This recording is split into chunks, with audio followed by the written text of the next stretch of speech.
So good day, sir. So my name is Luigi Numayongko. By the way, this is my first week 1 assessment about or how I demonstrate putting life jacket. So uh, first I'm sorry, deeply sorry for my absences, and I'm sorry also that I don't have also the life jacket. So, but I know how to put life jacket safety and secured. So I have example uh, only jacket. So I put my jacket.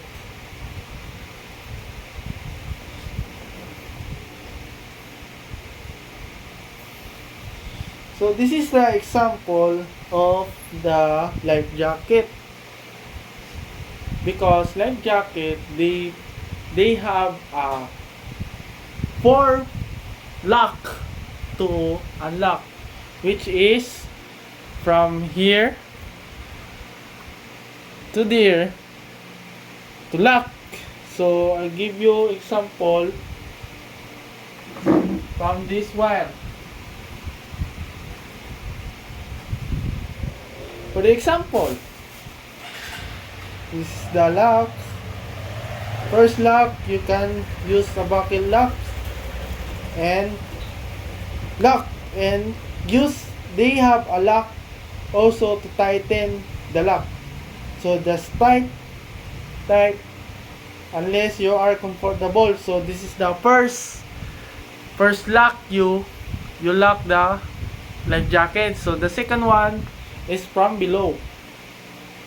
So you can lock.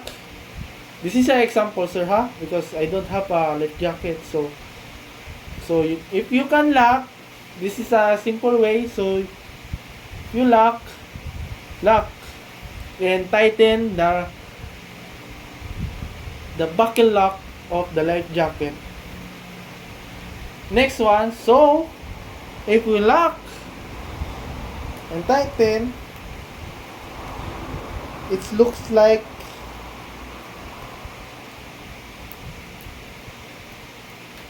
this.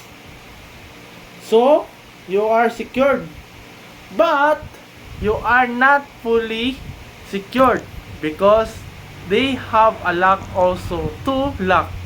So where we find it? So in our legs,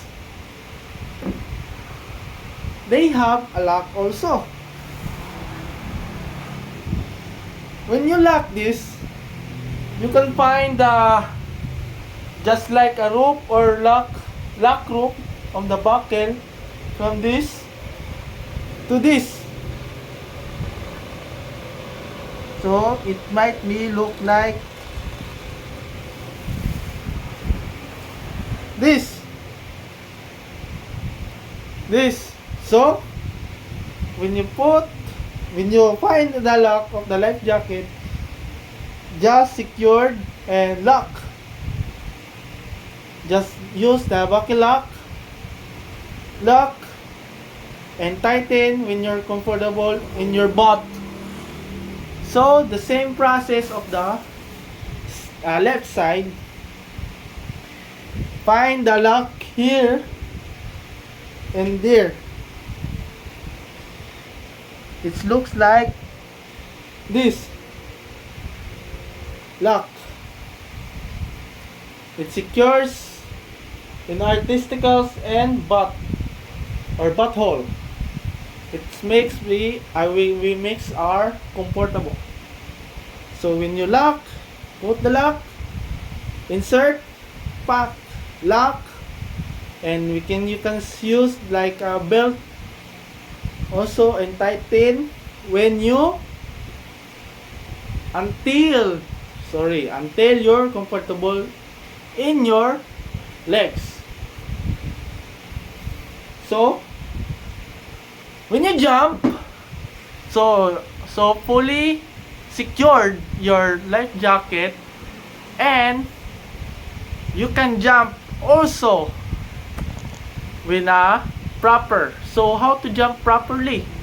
by using life jacket. So to avoid hitting our testicles of men, you can use and life jacket that when you jump in the water, it might be that the life jacket go up in your head.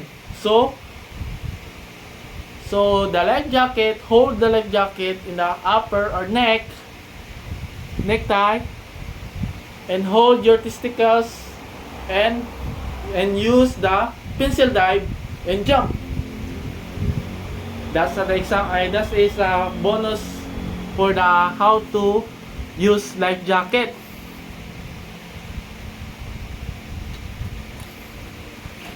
So last one, sir. For if you don't have a life jacket,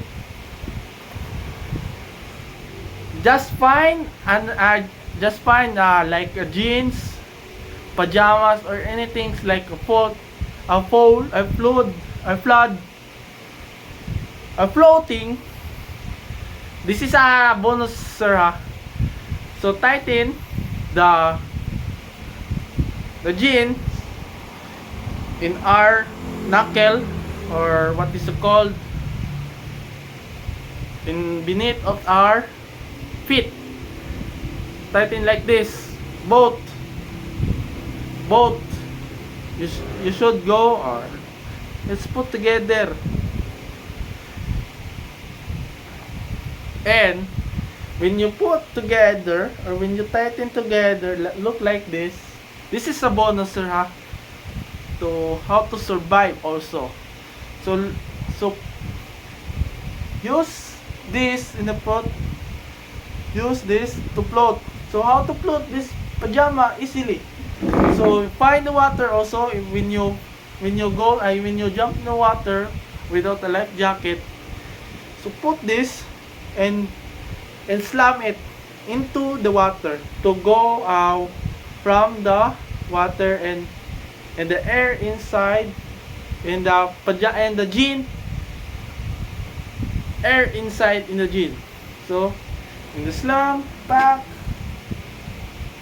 when the jean is like put air in the jean, just tighten already and faster as you can.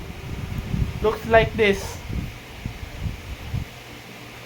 Hold and try to put your neck and just float relaxedly. So thank you, and that's it. Have a nice day, sir.